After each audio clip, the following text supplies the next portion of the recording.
मैले तपाईँले भन्नुभएको थियो नि अघि मलाई तपाईँको के छ केबाट स्टार्ट गर्ने भन्नु मैले चाहिँ एउटा क्वेसन सोध्न लागेको थिएँ कि तपाईँलाई क्वेसन सोध्ने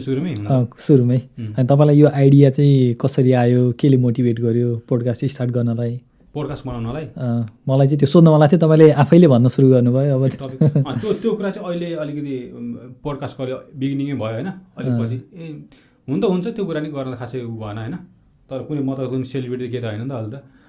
होइन यस्तो सबैले स्टार्ट गर्ने बेसबाटै त हो नि ठिकै छ ल त्यो पनि राम्रै क्वेसन हो म भनिदिन्छु होइन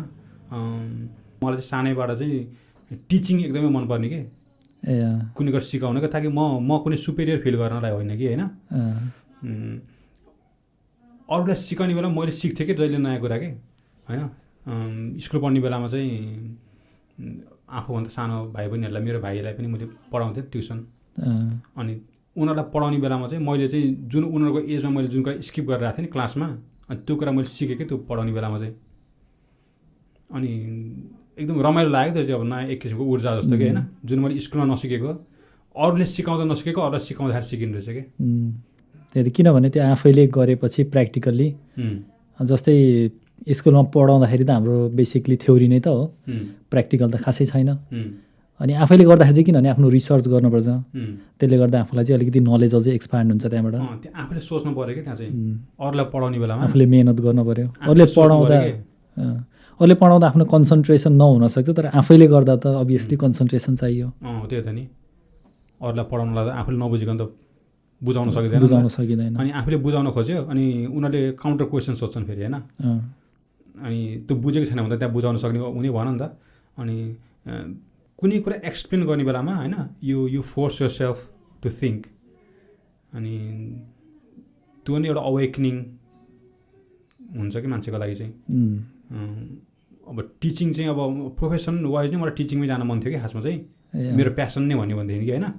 तर अब फाइनेन्सियली त एकदमै त्यो त वान अफ द वर्स्ट जब हो त्यो चाहिँ होइन अहिलेको कन्टेक्स्टमा तर अहिलेकै कन्टेक्स्टमा पनि फेरि it could be one of the best जब होइन किनकि यो पनि त एक किसिमको टिचिङ पनि हुनसक्छ नि त होइन मैले कहीँ सिकेको कुरा मेरो लेभलभन्दा तलकोलाई होइन कति हुनुहुन्छ नि त अब होइन मभन्दा जान्ने पनि हुनुहुन्छ अब मभन्दा मैले भन्दा कम्ती ज्ञान भएको हुनुहुन्छ अफकोर्स होइन अब उहाँहरूलाई चाहिँ नलेज ट्रान्सफर गर्ने सिकाउने भन्दा पनि त्यो कुनै म सुपेरियर हुँ भनेर त्यो जनाउनको लागि होइन कि त्यो चाहिँ एज अ प्यासन त्यो सबैको नेचरमै हुन्छ जस्तो लाग्छ मलाई चाहिँ है त्यो कुराहरू सिकाउनु चाहिँ त्यही नै हो मैले पोडकास्ट चाहिँ यो अहिले मेरो सुरु होइन खासमा म चाहिँ 2019बाटै अडियो फर्ममा चाहिँ मैले गर्थेँ होइन अनि कोभिडको टाइम पछि चाहिँ ब्रेक भयो तपाईँले भनेपछि पहिला नि रेकर्ड गरेर चाहिँ अडियोहरू चाहिँ मेरो थियो 4वटा जति एपिसोडहरू छ मेरो अडियो भर्जनमै केमा युट्युबमा कि पोडकास्ट च्यानल पोडकास्ट एपहरूमा छ एप्पल पोडकास्ट अरू पोडकास्ट एपहरू सबैमा अझै पनि छ होला त्यो 4वटा मैले निकालेको छैन अब जस छ मेरो चाहिँ अब हामी त म त अस्ट्रेलियामा बेस्छु होइन अब मैले अब 1-2वटा एपिसोडहरू त मेरो नेपालको चुनावको बारेमा पनि भयो अब त्यो चाहिँ मोर अफ अ ट्रायल जस्तो हो त्यो चाहिँ होइन अब पाइलट फेजमै छ अझै पनि भनौँ न अब टेक्निकल कुराहरू फिक्स गरिरहेको छु अझै पनि अब कुनै कन्टेन्ट त हुनु पऱ्यो भनेर अहिलेको जल्दो बल्दो विषय जे छ चुनावको बारेमा जुन कुरा मलाई थाहा पनि छैन धेरै है नेपालको जुन अहिले त्यसैले ट्रिगर गरे नि हुन सक्ने भयो के यो सुरु गर्नको लागि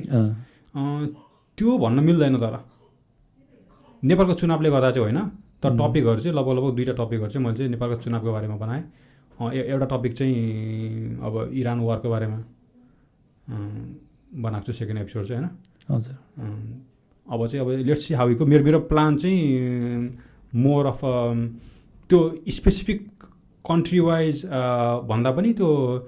पावरको नेचर एक्सपोज गर्ने टाइपको पोडकास्टहरू बनाउन खोजेँ कि मैले चाहिँ होइन एपिसोडहरू